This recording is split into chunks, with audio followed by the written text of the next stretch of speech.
Hello, നമ്മളിതാ വീണ്ടും ഉഗാണ്ടയിലെ കൃഷിത്തോട്ടത്തിലേക്ക് വന്നിരിക്കുകയാണ്. അപ്പോൾ നമ്മൾ ഉഗാണ്ടയിലെ കൃഷിത്തോട്ടത്തിൽ ഉഗാണ്ട രാജകുമാരിയെ നമ്മളിന്ന് പരിചയപ്പെടുത്തുന്നതായിരിക്കും. ഈ കൃഷിയുടെ ഉടമ ഉണ്ട്. ഓക്കെ, ഈ കൃഷിയുടെ ഉടമയെ കാണിക്കാം. ഞാൻ ഒരു ഇൻട്രൊഡക്ഷൻ കൊടുക്കട്ടെ.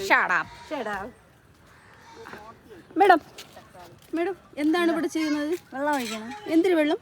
പച്ചവെള്ളം. പച്ചവെള്ളമാണ് ഒഴിക്കുന്നത്. ഇത് എവിടെ നിന്ന് കിട്ടിയ തുണി? തുണി ഇന്നലെ വാങ്ങിച്ചത്. Oh my God. ഇത് എവിടെ നിന്നാണ്? താങ്കളുടെ ഹസ്ബൻഡ് കൊണ്ടുവന്നതാണോ? അല്ല. ഗൾഫിൽ പോയിട്ടോ? അല്ല. പിന്നെ എവിടെ നിന്ന് വാങ്ങിച്ചാണ്? ഇവിടെ എന്തൊക്കെയാണ് ഉള്ളതെന്ന് പറയൂ. ഇവിടെ ഉള്ളതൊക്കെ ഇവിടെ വേടാ അതോ തക്കാളിക്ക, മുളക്, തക്കാളിക്ക, മുളക്. വേറെ എന്തൊക്കെയുണ്ട് മേഡം? വേറെ വെണ്ടയ്ക്ക, വെണ്ടയ്ക്കുണ്ട്. ഓക്കെ. കേബേജ് ഉണ്ട്. വൈറ്റ് കേബേജ്, വെള്ളക്ക, ബീട്രൂട്ട്.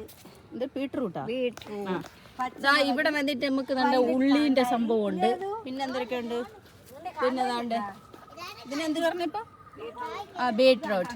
ബീട്രൂട്ട് താ തുള്ളി ഒരു തുമ്പത്ത് തോരണം കിടക്കണം അത്. പിന്നെ അതാ ഇവിടെ ചക്കപ്പഴം പക്ഷെ ഇതിന്റെ പേര് ഉള്ളി, സവാള, തക്കാളി ഉണ്ട്. അതുപോലെ തന്നെ അതാ ക്യാബേജ് നിവർത്തി വെക്കും മേഡം. വാസുവിന്റെ കൃഷിത്തോട്ടത്തിൽ സ്വാഗതം. ഹലോ ഗായ്സ് പറ.